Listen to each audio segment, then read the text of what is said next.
What's going on, everyone? Welcome back to the channel. In the last episode, we ended up doing the sun visors and getting those ready to be put back in the interior.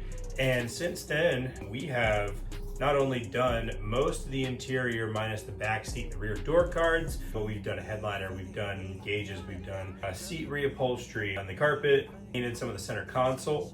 We added the glove box in there, and we've essentially got the interior to a point where it can be used, ready, drivable, etc. What we also did was we finished ordering a ton of parts. We actually got the twin turbo kit and we got the rest of the engine components. Now, the biggest thing is we actually took the motor out of the car and the transmission out of the car, and we sold those off to make room for our 6-liter that's going to go in there.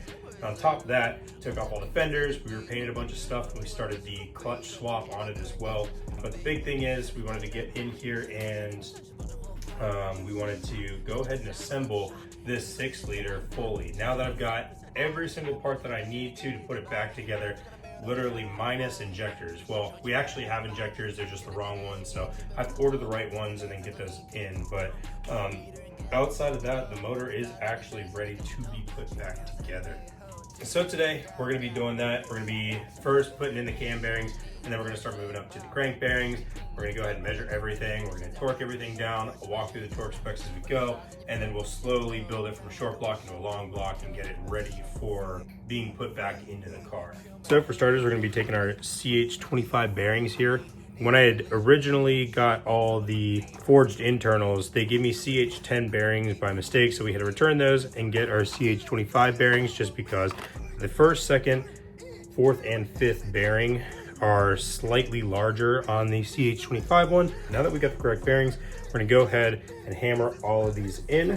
And to do that, we're gonna be using our LS centering cone tool to go ahead and drive all the bearings in. Now, 1 and 5 should be the same bearing, 2 and 4 should be the same bearing, and then your 3 bearing is going to be the one that's separate from the rest of them. And you want to drive all of these in dry. Take note that all of these cam bearing holes are going to have an oiling hole that's drilled out here, and so you want to make sure that when you press that in, it is actually matched up with that hole itself. So just keep that in mind.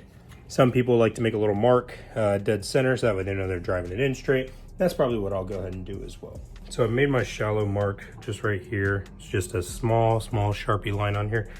And we're gonna go ahead and make sure that we've got the right bearing as well. Yep, CH25-1. So 1 and 5 are both gonna be marked with 1, 2 and 4 are both gonna be marked with 2, and then 3 is gonna be marked with 3. So make sure that it's faced the right way. Get the oiling holes there, set it down. Take our cam bearing tool,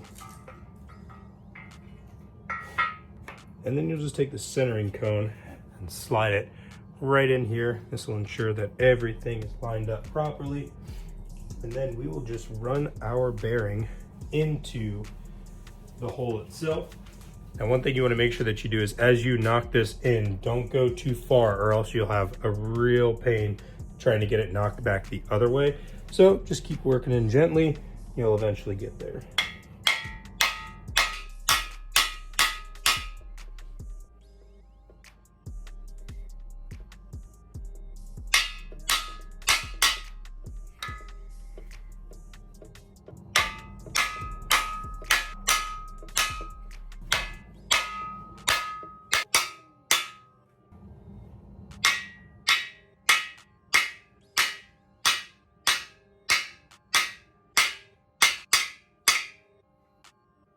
Now that we got all the cam bearings in there, we went ahead and slid in the cam just to make sure that they were all straight, because if one of the cam bearings is misaligned or it's not in there straight, it's going to be harder to press in. And if one of those cam bearings is misaligned, then that means that your cam is going to be riding on the edge of one of the bearings and possibly bound up on others. So we've taken the cam and everything slides in really nicely.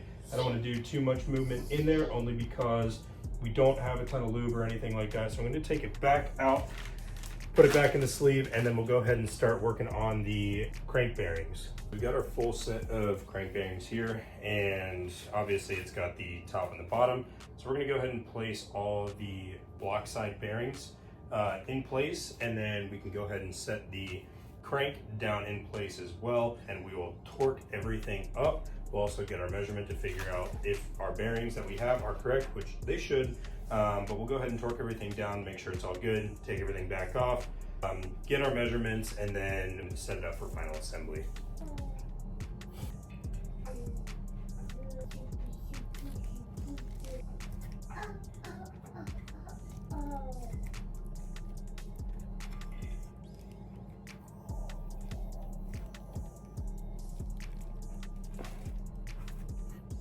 All right, so we've got the bearings set in place in the block, which means that we can go ahead and take the crank here.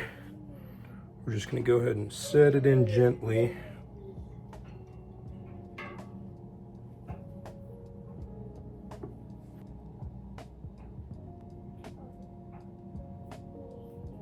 Got bearing in, and this is number 1, and all the ears are gonna be facing the rear of the motor.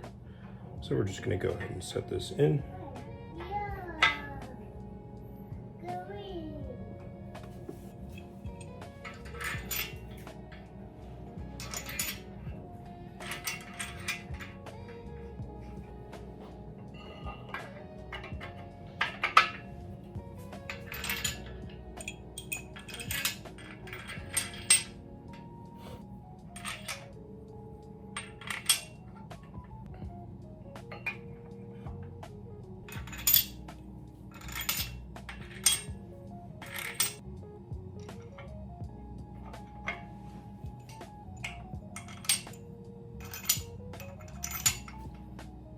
Even though this is a test fit and we're just getting our clearances and everything, we still need to torque everything down to the proper torque spec, which means we need to start with the inner bolts here on number 3 or dead center, and then we will go to number 4 and we will tighten these down, get them to torque, and then go to number 2, and then go to 5, and then go to 1.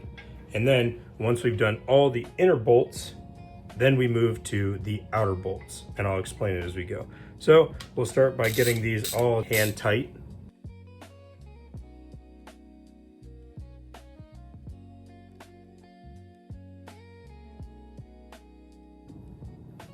All right, so everything is hand tight. Now we're gonna go through on the center bolts, and everything is gonna be torqued down to 15 foot-pounds.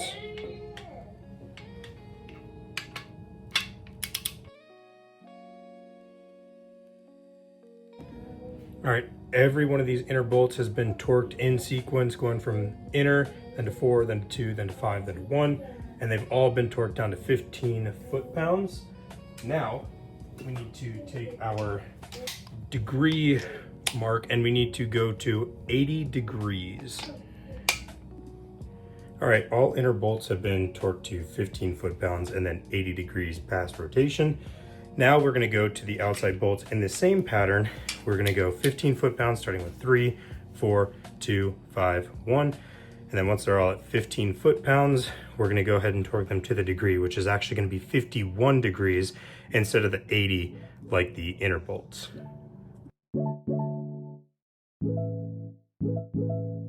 All right, so we've got all the main bolts torqued down and degreed properly.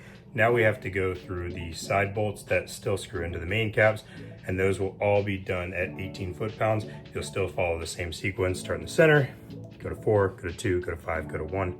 And once we're done with that, we can take everything off and check what our clearances are.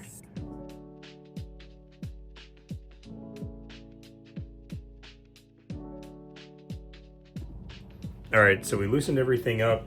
We checked all of our tolerances. They are exactly where we want them to be. They are right at about 0.21, which for this motor is a little bit tighter, but that's all right. We do have brand new bearings that still have some of this factory coating on them, so that'll probably wear away a little bit. And as we loosen up the tolerance a little bit, it should be good for a twin turbo build.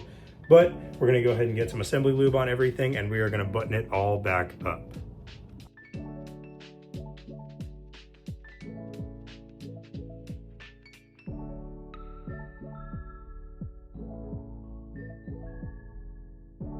So we've assembly lubed everything and we've gone ahead and set all the caps back in. Now the next part is we're gonna hand tight everything, and then we're gonna go ahead and torque these inner bolts down back to 15 foot-pounds, and then we're gonna go ahead and set our thrust. Now that these inner bolts are torqued down to 15 foot-pounds, we're gonna go ahead and set our thrust. And to set the thrust, first you want to tap on the front of the crank and send it backwards. And you wanna do that for a couple taps. And then you wanna come from the other side and tap on the back of the crank and send it forward a few times, and then let it sit in the forward position. The reason that you do this is because a torque converter or a clutch setup is naturally going to set the crank forward. So we're pushing all those bearings and all the caps forward a little bit, and then we are going to tighten everything down.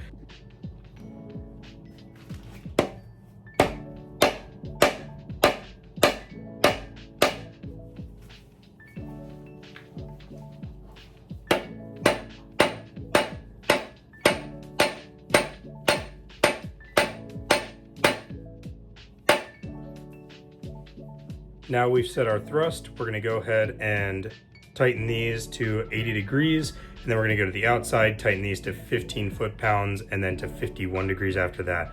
Once we've done that, we're gonna go back through, go to the side bolts, put a little bit of Loctite on them, and then we're gonna run those to 18 foot-pounds.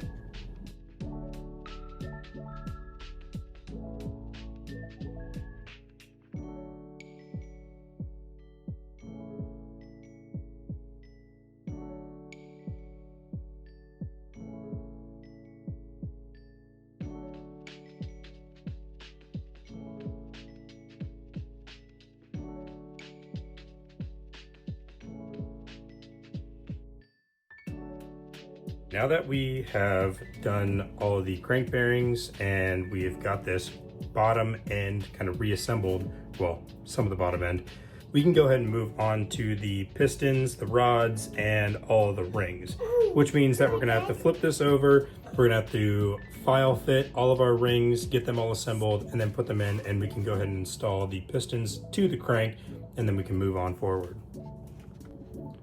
I forgot to mention that one thing that we're gonna do with these caps and with these bolts over here is we're going to go ahead and mark everything with a paint pen.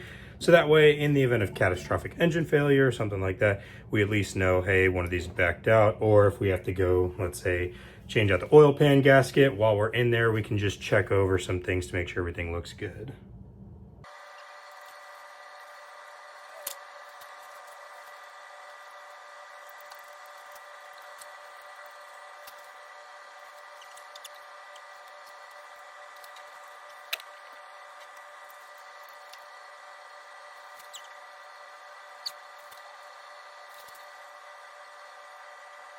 On account of the confidence in my own abilities, I've gone ahead and done 4 of the rods and pistons and gone ahead and torqued everything down to make sure I know what I'm doing and make sure everything actually spun over properly before I showed you the process, because it is pretty time consuming. So I'll show you what I got going on over here. All right, so over here I've got my setup. I've got the rest of the rods and the caps sitting over here.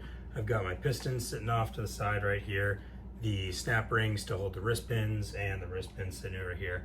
What I like to do is take the rods and set all the bearings in place first, just because I don't want to have to think about it after the fact when everything's already all together and I'm trying to install it in the motor.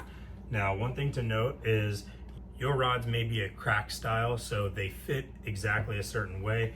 With the rods that I got from TSP, they're actually numbered all the way around. So one thing to take note of, they are marked 627 and 627, so I know exactly which cap goes to which rod, and the numbers are supposed to face the same way. So it makes it really easy for me. Now, one thing to note when you're installing your bearings is that they've got a little detent tab. Make sure the detent tab goes in the right spot, and then you'll just press them in place, make sure they're even on both sides. And then as you press them into place, you might end up with a little bit of material on both sides. So just make sure that's wiped away before you actually install. You don't want any metal shavings or anything like that inside of the motor. All right, we've got all of our bearings set into the caps and the rods. So now the next step is going to be assembling the piston, the wrist pin, and the wrist pin retainers onto the connecting rod. And once we connect all those up together, then we can start moving on to filing each of the piston rings and I like to do it one piston at a time. It just prevents me from stacking up a bunch. And if I just do one at a time, then I know that I'm only working on that cylinder at that given moment, and I'll just install it, get it torqued down, and then move on to the next one. So now that I've got all my pistons sitting over here, I just wanted to go ahead and show you that these are oriented a certain way. So JE is at the top, it's got a little dimple right here. There's no instructions in there that specifically tell you which way to point the piston. They have the same amount of oiling holes all the way around. However, with this little bump out right here and this little dimple being at the top, kind of makes sense to set it in that way. And when we go ahead and do the connecting rod to it, it's marked TSP. However, these are completely symmetrical all the way around. There is no dimple to mark which way it's supposed to go. So as a rule of thumb, I have JE sitting up top, and then with the connecting rod set in there, I have it where if you were looking at the motor head on, TSP would read correctly. And to start, we're gonna go ahead and set a snap ring in here. And then once the snap ring's set in place, we're gonna take one of the wrist pins and feed it through the connecting rod inside of the piston, and then we'll set in the other snap ring, and that'll complete the entire assembly. And just a note, make sure that you put some assembly lube on the wrist pin as you slide it in. Make sure that you set some assembly lube inside of the connecting rod up top here, just to make everything slide in.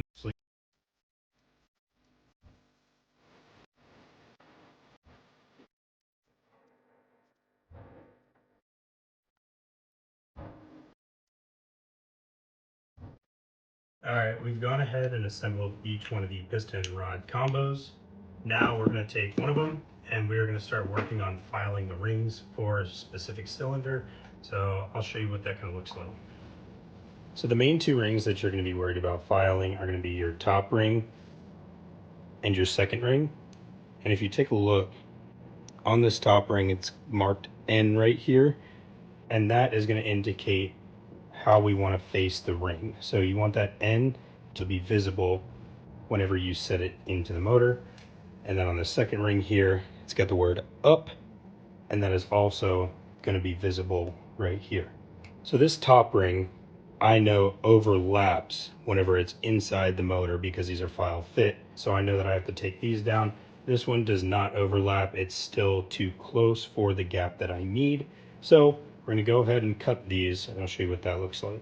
So right here, I've got my ring filer. I know that this top ring takes about 20 to 30 passes on here before we start getting close to the desired clearance. And this second ring right here takes about 20-ish turns to get close to where we're after.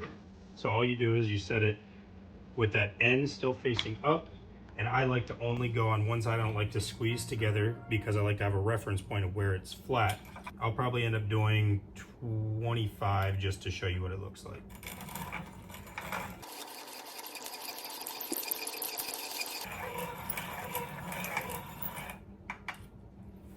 So now we've done 25 passes. I'm just going to clean off some of this right here. You may end up with a little bit of a burr on one side, so you want to clean that up using a file. And the way that you can tell is you just run your fingernail across it. If you can feel your fingernail catch, that means that you got a burr. So you just take it, just file away the edge just a little bit just to clean it up. Keep in mind, whenever you're filing these rings, you always want to go down or towards the inside of the piston. So when this is set in the piston like this, you can imagine that the piston sits here. We're going to be spinning backwards, so that way it files inward towards the piston, because if there is any type of moly material on here, we don't want it to be chipped outward, causing a nasty burr or some of that material being taken away on the mating surface. So once you're done filing, you'll take a look and you want to close this gap up, and there should be zero light passing through it. So I take it up to the light and I check it out. It's flat. And so then I will take it over to the cylinder and I'll measure. So now that we're back at the cylinder, I'm going to take this ring, I'm just going to squeeze it into the center, and then I'm going to rotate in, bring it towards the top, grab one of my pistons. And what I like to do is, I know that this top ring sits right here. So what I'm going to do is push it down past that just a little bit. Some people will tell you to do it in the middle and do it at the top and do it at the bottom. and you should end up with the same measurement all the way, or you take the average of the cylinder. I know that all my cylinders are about the same all the way through, give or take about a 10,000th. And so I'm gonna set it in there. And now that I know that it's flat, I'm gonna take my feeler gauge, and I've got a 16th, I've got 20th, and I've got a 22nd. And now the 16th will give me a good idea of how close I am. And so I know that it doesn't fit, so I'm gonna have to take about 10 more passes, and that should get me to 16 thousandths. For my specific application, TSP provides me a paper that tells me what my ring gap should be. So if we take a look at this paper, I'm gonna be doing a street to moderate turbo nitrous build. I'm not late model stock, high performance street sure, but since I'm going twin turbo, this is what I'm gonna do it at. The stop ring, you take the bore, multiply it by 0.0050, and that'll give you what your ring gap should be. And in my case, it's gonna be 0.020 for the top ring. For the second ring, I'm gonna take the bore, multiply it by 0.0055, and that gives me 0.022. So whenever measuring this top ring, I want that feeler gauge to drag just slightly as it's in between this gap. Now, you don't want your ring gap to be too close together.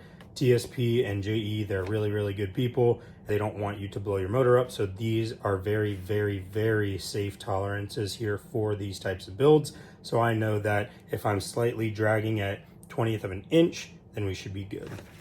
All right, so we sped up a little bit and we've cut all the rings that we need to for this.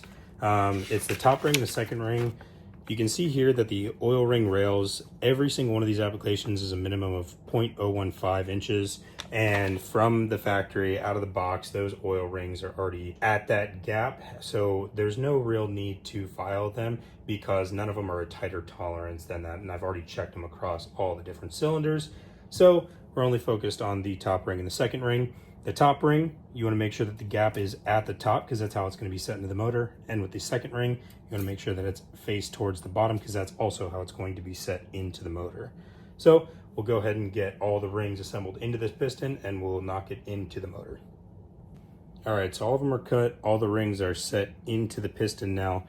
And TSP calls for the bottom oil ring to be faced towards the front of the motor. So you can see here that the oil ring gap is not directly in line with the wrist pin. It's offset towards the bottom just a little bit. The top oil ring is mirrored on the other side, not totally in line with the wrist pin. It's faced south just a little bit. We have the second ring faced towards the bottom of the motor, and we have the top ring faced towards the top of the motor. So we're just going to take all of these. I highly suggest not getting one of the compression style ring compressors and just going ahead and buying a ring compressor that is made for the specific bore of your block. In my case, it's 4 inches, and then all we'll do is set it in.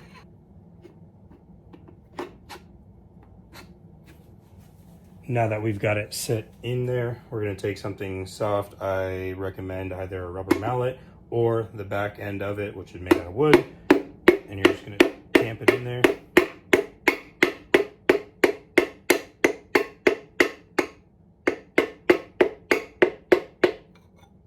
Now, go slow because the last thing you want to do is put all this work into your rings and snap a ring on the deck of the block itself. So go slow, and once it gets past the deck itself, then you can go ahead and set this aside and flip it over. Now that you've got it flipped over, you can reach your hand in and grab the back end of the rod, and you're just going to slowly tap it in until it starts to get close to where the connecting rod is supposed to meet up with the crank. Go slow here because you do not want to scratch up any of these surfaces.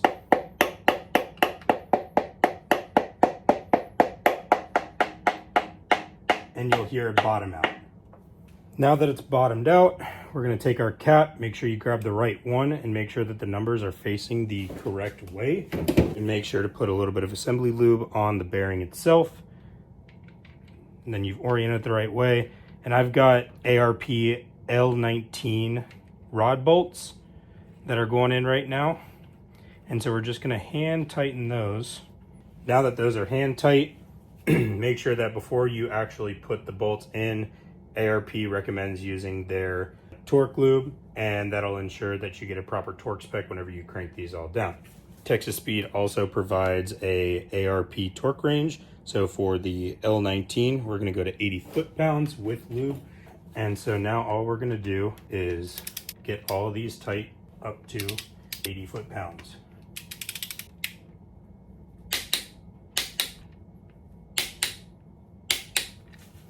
Now that those are torqued down, I'm just going to take a paint pen and I'm going to mark on the bolt and the cap.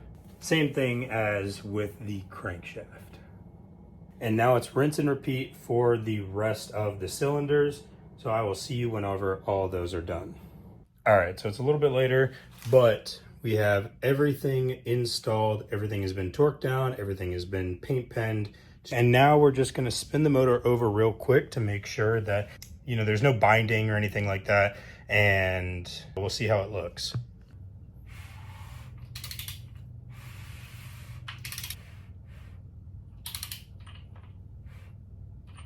Now here's the point where you want to take a deeper inspection. Take a look at your cylinders. I did some honing before this to make sure that the rings would seat properly. Now is a good time to go back and look to see if you have any nasty edges or grooves from where you may have not filed them properly. And looking at my cylinders, I don't see any nasty lines being created from the pistons going up and down. Now that we've completed the short block, we're going to go ahead and work on the long block, so getting the head studs and everything else from top up, and I'll see you then. All right, so our next step is going to be getting this cam set into place. That way when we put our lifters in, they don't drop through the block, and we can go ahead and start moving up top after that. All right, so I've got my cam here. Here's the front, obviously. Back is a BTR cam. This is a stage 2 twin turbo cam. I am just going to apply some engine assembly lube on all of the lobes. All right, now that we've got everything lubed up, we're gonna go ahead and slide this cam in.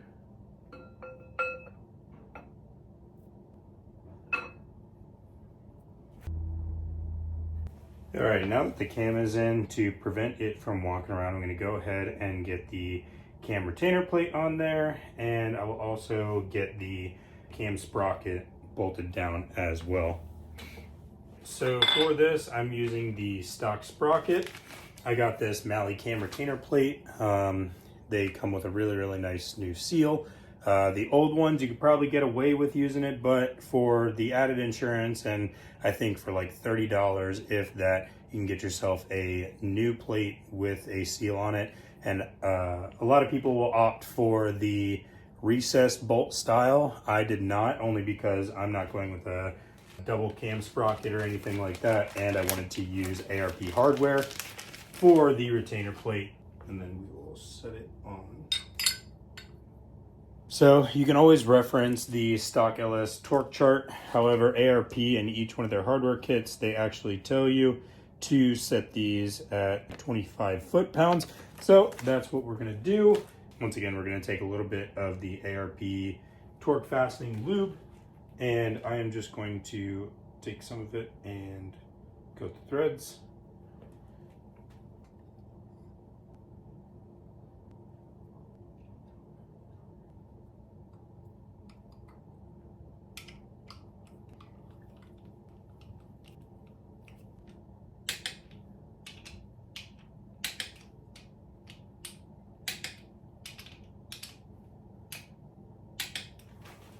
Once again, we're torqued down, so we're just going to mark everything.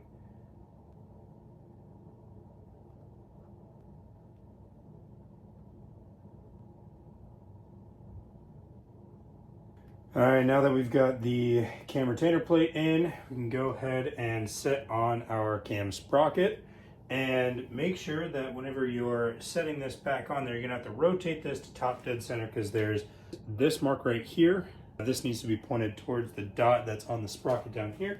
So what we're going to do is We're going to grab our wrench, we're going to grab our socket, and we're going to turn this over until we get this little dot right here completely straight up. And now this is top dead center. Take our cam sprocket and we're going to line up the dot. We're going to line up the dot here and this little mark right here. Now's the part where we're going to take our timing chain. It is a GM Performance timing chain. You're going to get this onto the cam sprocket here, and we'll go ahead and get this kind of lined up. Get the cam pushed back in, and now we've got our cam lined up. The dots and all the marks still line up properly. We can go ahead and get everything torqued down.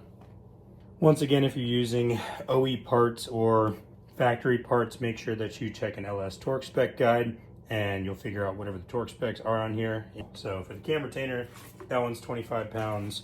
And for the cam sprocket itself is also 25 foot-pounds. So go ahead and run these in.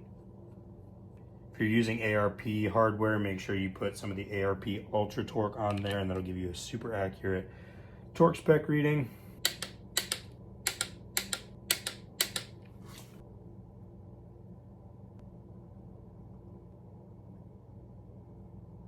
Now we get to move to the oil pump and get that installed. And then once we get the oil pump installed and properly torqued and everything like that, then we'll move on to the lifters. So we're going to take our Melling 10296.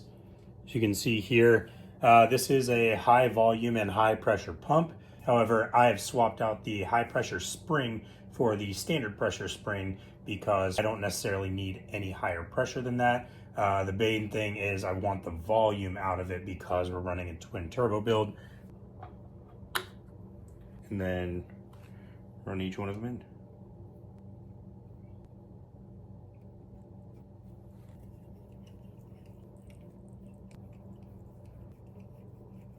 All right, so now that we've got all of these hand tight, we're gonna go ahead and run this balancer bolt back in all the way because we're gonna spin the crank over one full rotation or 360 degrees, and that will help get the pump self-centered up on there. And then we're gonna torque all of these down to 18 foot-pounds as specified by Chevy from factory.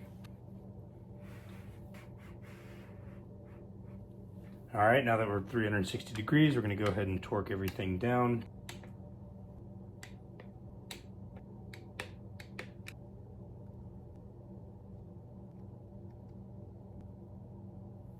So we got our oil pump installed, we got everything torqued down. The next step is moving up top, and we're gonna be setting in our head studs. Obviously you can see that I've already put mine in, but I'll still kind of walk through the process. So for my specific application, I went with Speedmaster head studs. I've used them before on builds and they worked out great. The bigger M11 bolts have a 6mm hex socket that goes in the top, and you just run those in, get them tight. There isn't really a torque spec on those. However, I still run ARP torque lube on them and get them tight because your clamping force is going to come from the nut that sits on top. These M8 bolts here do not have any provisions for a hex socket on the top because, well, they don't need to be that tight.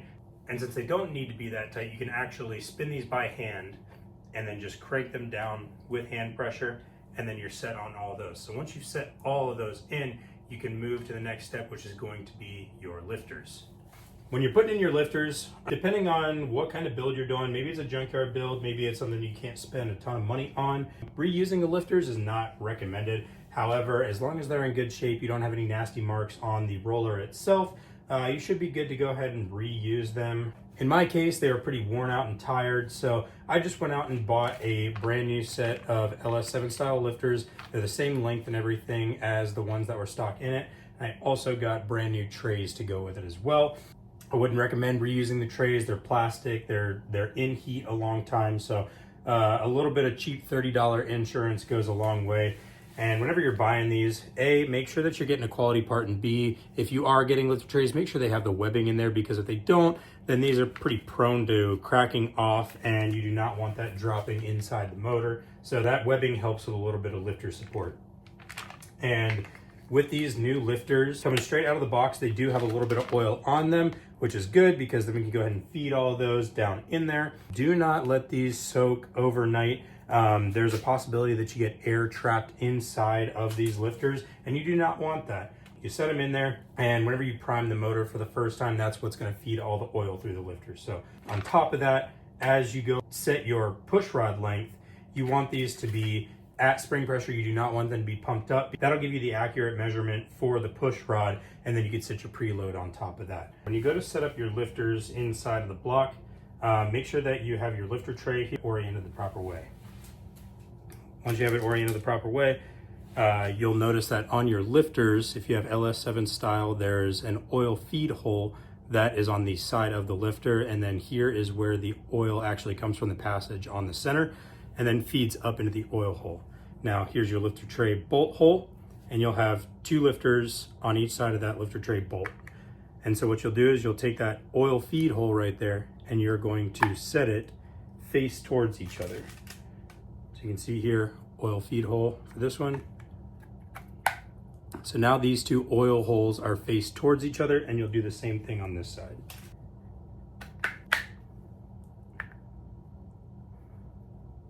Now that you've oriented them the proper way, make sure they're seated down, and then you're just going to set them in the block.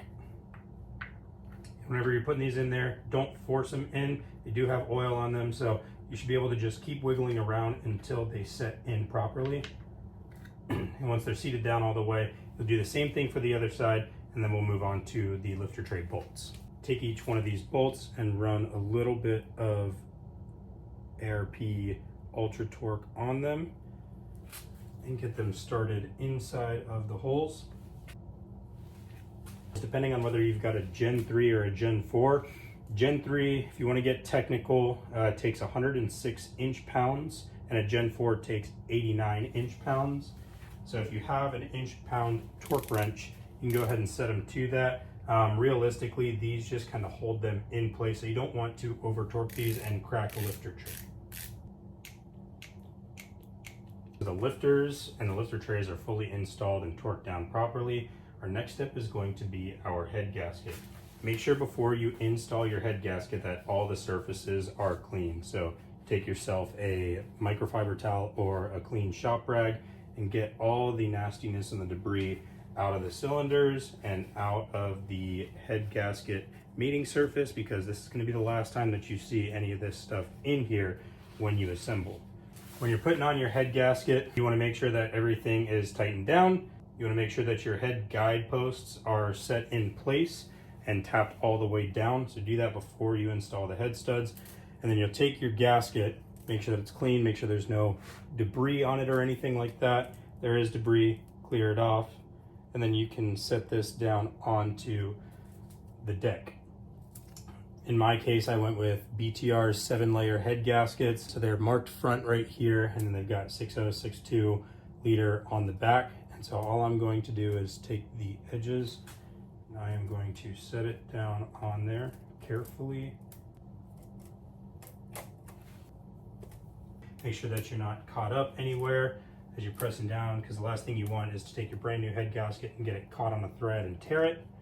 So once we've verified that everything is set down where it should be, we can go ahead and place the head on top.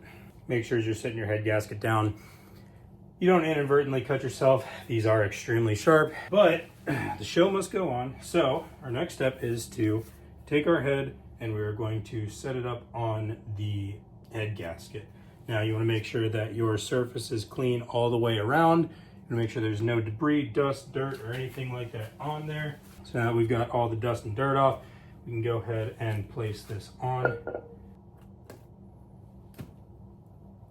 You should feel the head get onto the head guide posts, and then it should be seated down all the way. Now we're moving on to torquing the head down. There's a total of 15 head studs, and they have to be torqued in a specific sequence. Here is the specific sequence, and you'll see these numbers here. It'll make sense in a minute. However, this sequence is going to be the same no matter what kind of head stud, head bolt kit that you get. So feel free to pause the video, take a picture of it, so that way you can remember it in the future. You can match it up with things online. All of these larger M11 bolts that are torquing against the cylinders themselves have to be done in a 3-step process. The first pass is going to be 25 foot-pounds. The second pass is going to be 50 foot-pounds. The third step is going to be 70 foot-pounds. And that's with using a moly lube like ARP Ultra Torque. If you're using with motor oil, they've recommended that you do it in a 2-step process, one at 60 and then one at 80. But I say just use the torque lube, spend the extra couple dollars and know that you're doing it the proper way. And these top M8 bolts right here all get torqued down to 25 foot-pounds. So you'll do the 25 foot-pounds on these, do 50 foot-pounds, and then do 70. And once you've torqued all these larger M11s down, you can move up to the M8 bolts and set all of those to 25 foot-pounds. With my specific head stud kit, I was given these washers, and these washers go in place before the nut goes onto the head stud itself. And if you look on this side, it's a flat surface, and on this side, it's a rounded surface. I like to place the flat surface on the downside because all of these surfaces are flat, and then the nut will actually torque against the rounded side. And once those are all set down on the head studs, you'll move on to the nuts themselves. On the back side of the nut, you'll just place a little bit of the moly lube inside, make sure it gets onto the thread so when you torque it down, you get a proper torque reading.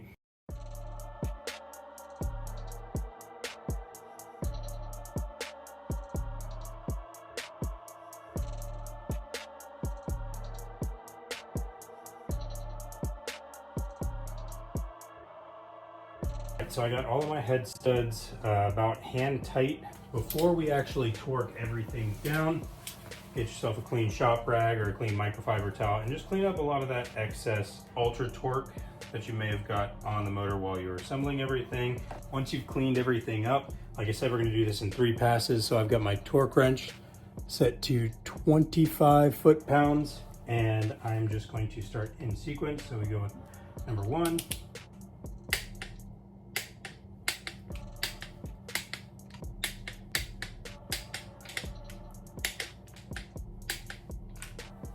all right, so the first pass is done. Now we move on to the second pass where we're at 50 foot-pounds.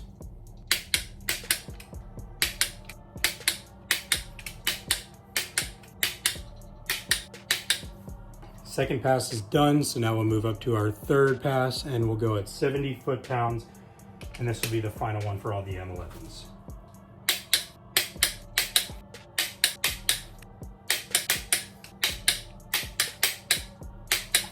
Now that all the M11 bolts are done, we can move up to the M8 bolts. Like I said, this is going to be 25 foot-pounds, starting with the center one at number 11 because we've already done 10.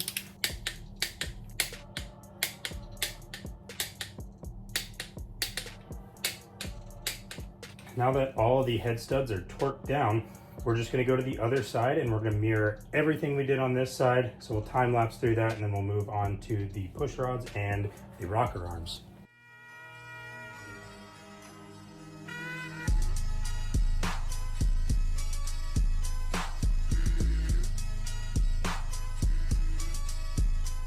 We're going to pick up where we left off, and that's going to be getting our push rod height set and installing the rocker arms. And to measure our push rods, I got CompCam 6.8 to 7.8 adjustable push rod. And one thing to note whenever you're doing your push rods is, even though this is a 6.8 to 7.8, that means bottomed out, it is a 6.8 inch tall push rod. However, CompCams goes off of gauge length, and so that's going to be past the oiling hole just slightly.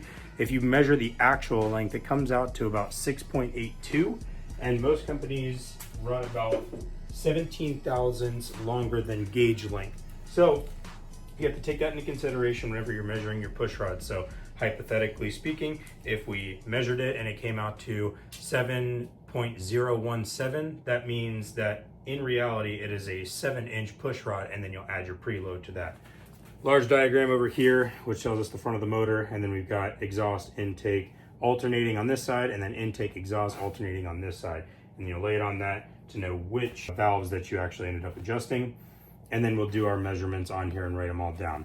Now, Most tolerances are good enough on modern motors that you can just measure one cylinder and then match it up for the rest of them. However, if you're really particular about it, you can go ahead and measure all 16 push rods to make sure that you're gonna be all right and you don't have to order any special push rods. So our first step is I'm taking an old push rod and I'm pushing the lifter all the way down. And to measure your exhaust, you wanna make sure that your intake is starting to close. And when your intake is starting to close, then you know that your exhaust is on base circle. You can go ahead and set our push rod into our intake lifter, and we are going to turn it over and watch it start to compress. Our intake's coming up and it's starting to go down again. We know that our exhaust is on base circle. We're gonna take our adjustable push rod and we're gonna get it set in here. Make sure that your lifter is all the way down on the cam lobe. And then we're gonna take a rocker arm and set it in there.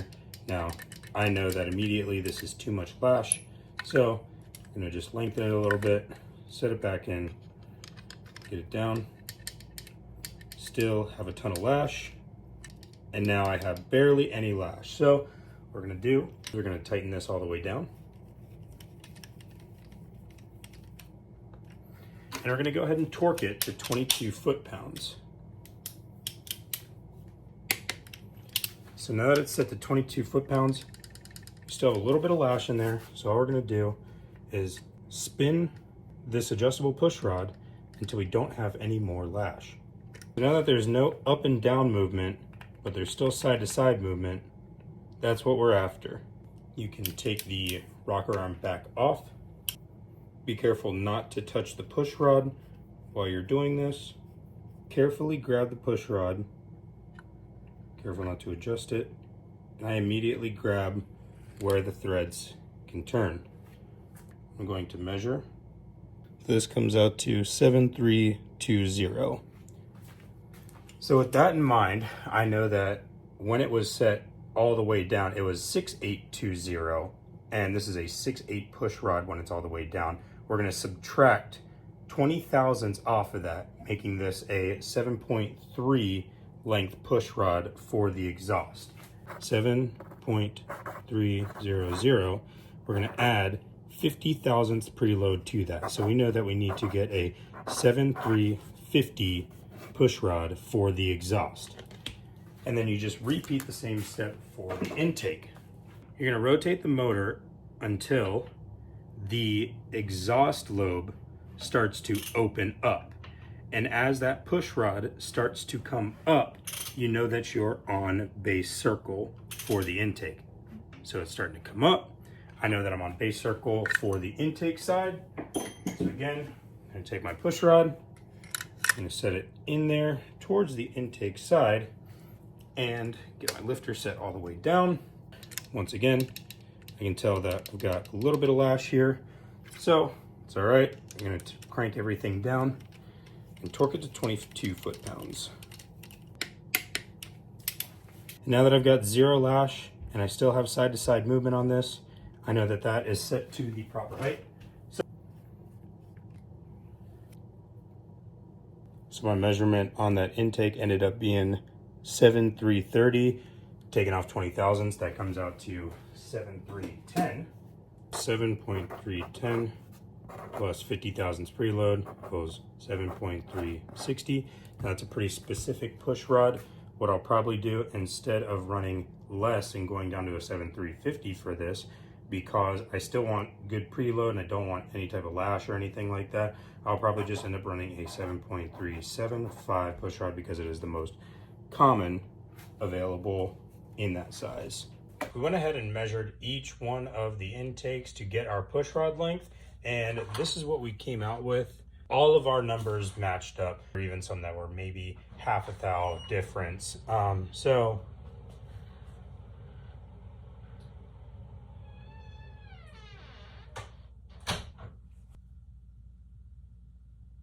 So we're just gonna stick with what we got going. So all of the exhausts are gonna come out to a 7.350 push rod, and all the intakes are gonna be a 7.375 push rod. So we'll get those ordered. That'll take a couple days to get here depending on if my parts dealer, Davis Performance, actually has them in stock. If he's got them in stock, we'll be able to pick them up probably tomorrow and get them slapped into the motor. If not, get them online. They should come within a couple days and we'll get rolling. So I got each set of those. These are from BTR. They are 5/16 diameter with an 080 wall. All of our 7.375s are in my hand, and we can put all of those on the intake side. It's real easy to know because these holes line up with each one of the exhaust ports, so you know that those are the exhaust ones, and then you just alternate in between those.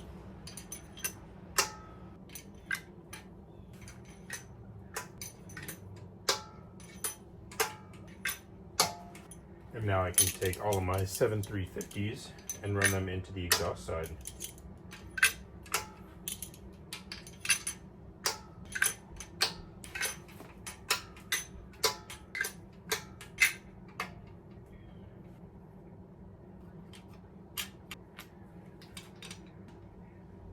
Once it's on base circle, we know that we can torque it all the way down to 22 foot-pounds and then move on to the next one, and we'll rinse and repeat for all of them. And we'll just set our torque wrench to 22 foot-pounds.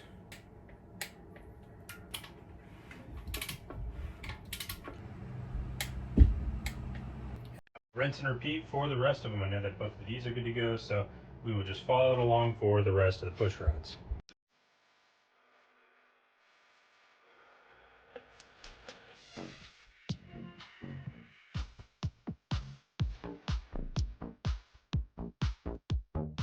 All right, next step is spinning the motor over. This is where we're going to set our windage tray down.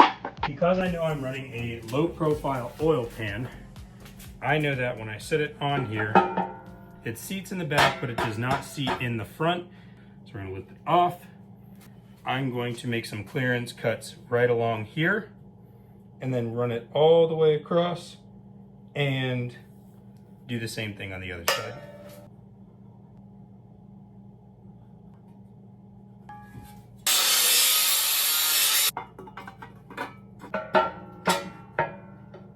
We've got the windage tray clearanced and we got the oil pan ready to go on, but we're only going to set the windage tray down now, and we're going to torque that up, and then we're going to get our pickup tube installed. And before we put the oil pan on, we're going to go ahead and install our front and rear covers, and we're going to go ahead and get the seals on as well. So something to note in the instructions for this Melling oil pump that we've installed is the O-ring that we're going to be using. So it comes with a black and a green O-ring, and you have to base it off of whatever your stock pickup tube oil ring came with. In my case, the oil ring that was on it was green, and it's actually got some red around the top, and it says if your OE ring was red, then use Melling's green O-ring. So that's what we would do. However, we've been given this kit from Speed Engineering, so it's got a different pickup tube, and we have to go with whatever this O-ring is. And this O-ring is red, which tells us that we would have to use the green ring. There is another way to tell, and there are either a double tapered end, a single tapered end, or a flat. And the flat measures 0.87 inches around all the way through, and the tapered runs 0.84 on the inside and 0.87 on the outside. So I'm just going to do a quick measurement, and that'll tell us what we need to do. So it's 0.87 on the inside, 0.87 on the outside. We know that we're going to use the black O-ring. And actually, if you take a close look, the black O-ring and this red O-ring supplied by Speed Engineering are identical to each other. So we can take our black O-ring, we're going to set it on and get it installed. So Melling doesn't provide us any pickup tube bolts, but Speed Engineering did. And so all we're going to do is get these in there. We can get them torqued to spec. In the process of torquing down the oil pickup tube bolts down, I also went ahead and did the windage tray bolts. There's some sources online that say 15 foot-pounds, there's some that say 24, there's some that they say 28. I felt good with 28 because they're super tight and I don't want this coming off. So 28 foot-pounds here, and I believe these oil pump bolts are at 106 inch-pounds. So our next step before we actually put the oil pan on is we need to go ahead and fit up our front cover and our rear covers. So in order to do that, I picked up a cheap kit on Amazon, and it's really nice to have this kit because now it kind of takes all of the guesswork out of it. It comes with all the proper bolts and everything that you need. So they tell you to first get this plate on here and snug it up to 18 foot-pounds. All right, we've got this plate snugged down pretty well. So the next thing that we're gonna do is take our timing cover, and I'm just gonna get a couple of the bolts kind of hand tightened in there. They don't have to be actually hand tight, but before we actually tighten everything down, we need to make sure that's all lined up. I don't want to destroy that seal right there. All right, now for my cover bolts, I actually have 2 extra ones, and they're gonna go in the top here. I'm gonna hold on to them because for my oil pan, I actually got a brand new set of bolts. And if I need to, I can come back and use these for these. So now that we've got this here, go ahead and shimmy this around a little bit and got it snugged up for the most part on here. Now, we're gonna take our alignment tool, and it looks like this. It is keyed for certain types of cranks.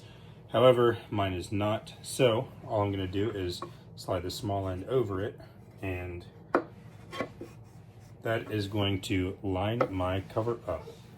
Now, the next thing that we're gonna do to help us get everything aligned is I'm going to take these bolts and run them down into here.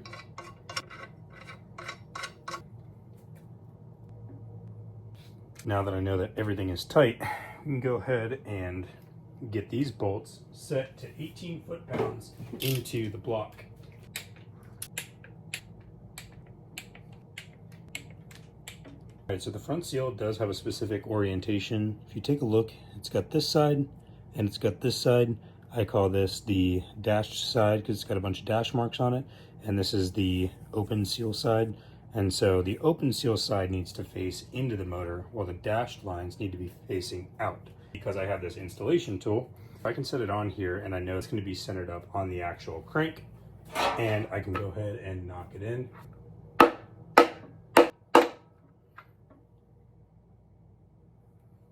All right, now I know that seal is on all the way. We're going to move on to the rear cover. It's going to be kind of tricky to get everything lined up. However, what we're going to do is use our oil pan as our flat surface. Just sit on here, sit down in there.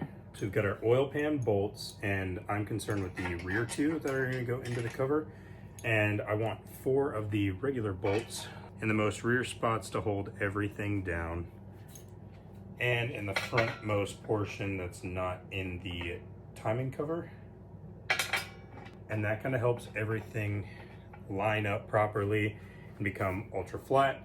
And then we can run our rear cover into the pan and get it all cinched down.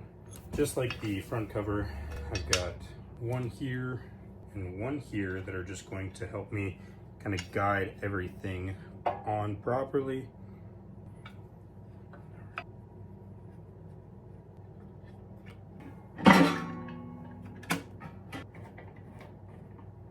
We've got everything kind of loosely put together. So what we're going to do is we're going to take our rear cover alignment tool, and we're going to get it set in place. And now this tells us that we are in the proper location. Per our instructions, we're going to set these to 12 foot-pounds. These 2 bolts that run from the oil pan into the rear cover. Great. And then as extra precaution, I'm going to set these to 12 foot-pounds as well, here on the sides. And the ones at the front are Our alignment tool still spins freely, which means that we are centered on there, which is good. So now what I'm gonna do is get these somewhat hand tight, and then we're gonna set all of these to 18 foot-pounds, and we can go ahead and remove the oil pan to throw the gasket on there for final installation. There's not a whole lot of space to work back here. However, I do have an inch-pound torque wrench that will work. Now these need to be torqued down to 18 foot-pounds, but foot-pounds to inch-pounds is a fairly easy measurement to do because all you do is multiply it by 12.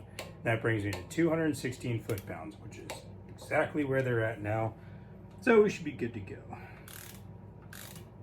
Now what we can do is grab our rear main seal. And a rear main seal also has these dashed lines just like the front seal, and it has the open space in the back. So these dashed lines are going to face on the outside of the motor, and it comes with this installation tool, kind of gets it centered up on there. Now we can take our tool, slide it over the seal. We can go ahead and tap in our seal. It is preferred to use some type of block of wood or anything like that just to go over the center of it, so we can knock it in straight. Well, that was a total pain to get in there, but we got it in. Everything is the same all the way around.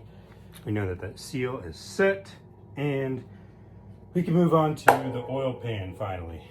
We've got the rear main cover on, so what we're gonna do is grab our new seal, clean everything up, put the seal on, and then get our oil pan on, and I'll show you the torque sequence. This is going to be the torque sequence that we follow. So starting at the top, 1, 2, 3, 4, 5, 6, 7, 8, 9, 10, 11, 12, 13, and then 14 and 15 will be these last two bolts here. They're going to be the smallest torque spec. ICT Billet and Holley both recommend that these are put at 106 inch-pounds, and we'll do 18 foot-pounds for these bigger bolts. But I'm gonna twist this up just so that way everything sits flat when I go to install.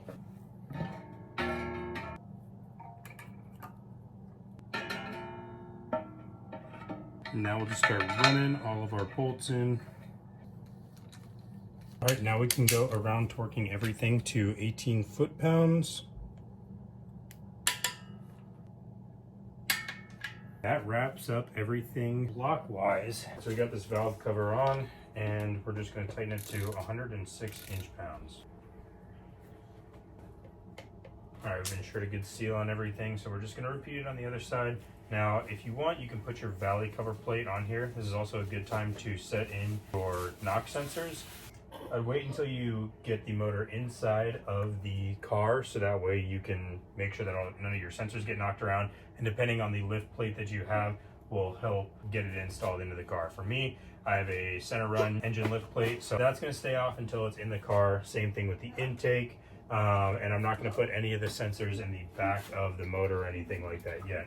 So now our next step in the build is going to be setting the flywheel into place. Because I have a tool that locks the flywheel into place, it allows me to put the harmonic balancer on. So I know that this is going to be my next step. So what you want to do is you want to grab your flywheel, and you're going to have 6 bolts to line up, and then there's this 7th bolt right here. And if you look on your crank, it's also got a 7th bolt. So you just want to line those 3 up. All right, so those are lined up, and luckily I got enough space in between there to A, tighten everything down, and B, for the flywheel to clear my mounting bolts as well. So for my application, I'm again using ARP hardware. And if you look here, ARP even provides us the instructions for it. These 12-point ARP fasteners do not come with washers, so I'm going to use a little bit of ARP torque lube and put it on the head. And I'm also going to be utilizing red Loctite on the threads, and it even specifies it in here to apply Loctite 242, which is red Loctite, and then tighten the bolts by hand, and then using an alternating crisscross pattern, we're going to torque the bolts to 85 foot-pounds. I don't know about you guys, this is not the point where you want to say, oh, I don't need Loctite, I don't need to do that. I don't want this flywheel turning me into Lieutenant Dan, so I will absolutely be using red Loctite. And since these are 12-point bolts, you'll probably need to get a specific socket for it if your tool shop does not have it or your garage doesn't have it. And in this case, it's a 1/2 inch 12-point socket, which I've already set up on 85 foot-pounds.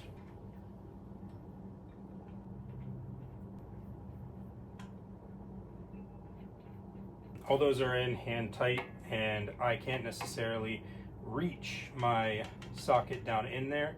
So what I'm gonna have to do is, as I'm rotating everything, I'm just gonna have to make sure that I do these two last. That's all right, not a huge deal, but we'll go ahead and start the rotation. All right, I had to get a little creative right here because I did not have enough clearance due to these pins right here blocking the bolt from getting enough clearance for me to torque it down. So I cut a little notch out of this plate right here, and then I was able to torque it down properly. Now that everything's marked, we can go ahead and move up to the front and get our harmonic balancer bolted up. All right, I'm in a new outfit, and for you guys it was a couple seconds ago, but for me it's been a few days because when I went to go grab my balancer, all of the rubber started degrading and started flaking away and got real nasty. So I needed to order a new balancer. We do have ourselves a brand new AC Delco harmonic balancer. So we're gonna go ahead and install that onto here. And this is why we save this bolt right here. Now there's gonna be people that tell you, do not use the old bolt to get the balancer on. Now I've done this on multiple occasions, never had an issue with it, knock on wood. So we are going to be taking this old balancer bolt, and we're going to be installing the new balancer on with it, and that is to get it snugged down properly to the right point, and then we'll go ahead and pin the crank, and then we'll put on our new ARP crank bolt. To do this, it's on the engine stand, and we're going to have to be applying a lot of downward force to get this to the proper torque spec. Now I've got the flywheel already locked in place, so we know this won't spin over. Next thing I'm gonna do is drag my engine crane over here and hook it to here and put a little bit of upwards pressure on it, so that way the motor stays right where it is. It's not putting a bunch of stress on the bolts back there. We should be good to go. Well, I've got my crane set up the way that I want it. I've got my new balancer right here. So now what we're gonna do, set our balancer kind of loosely on here. All right, we got it persuaded on there just enough. So now comes the fun part. We are just gonna get this thing seated all the way down. The only thing that you're worried about is having this bolt break off in there, which is obviously a big concern, but go slow, take your time, you'll be good to go. So if you notice, it is actually not seated all the way down, and that's by design. It is going to stick off just a little bit. And now we're going to pin the crank. I've got a pin crank install tool, and all I'm gonna do is run this down, make sure that it is seated up in there, and then you'll tighten that down, and then you will run your pins in. Now, these pins are a certain length, and obviously you've got the spacer here, and they do provide you a drill bit. Now, what I like to do is get to this point here, and I'm gonna hold the pin up against the drill bit as it's seated flush on there. See where I need to drill to. Before I finalize this, I'll take a look. I actually need to scoop my tape down just a little bit. That right there is perfect. Now this is the scary part of the job, where you're gonna have to drill into your crank. Obviously, go slow, and you won't have any issues.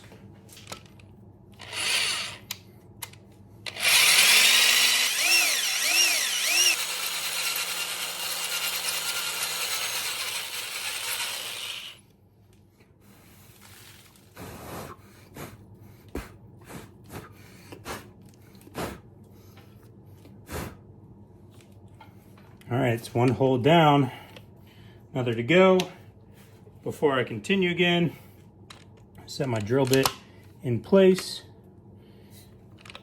Just make sure that my distance is still good. We're good. So I'm gonna keep on drilling.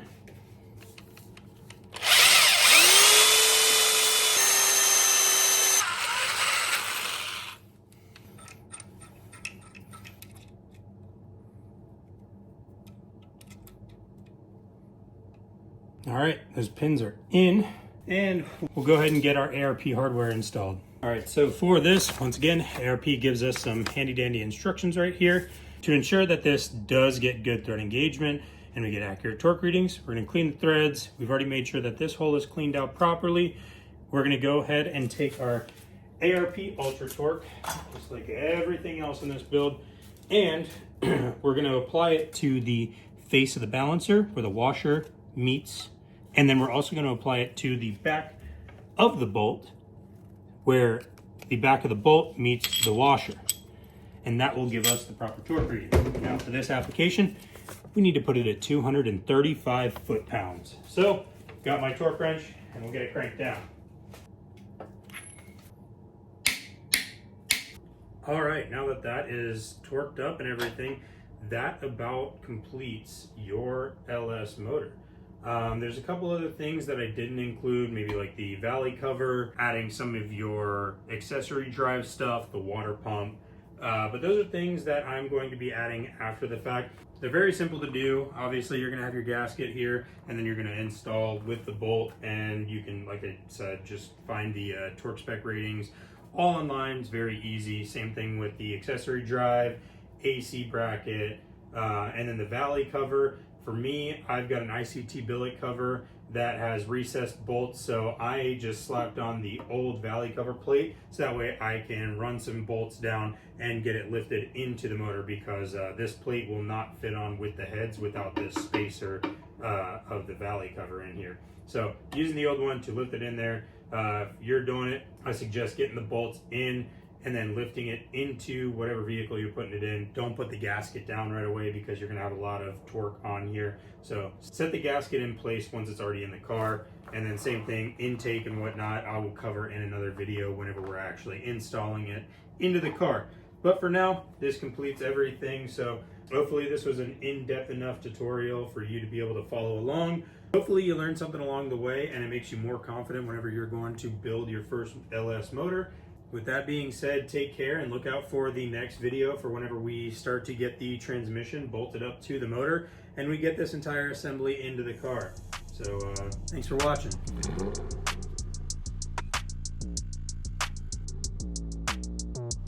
This is a Bang Music exclusive.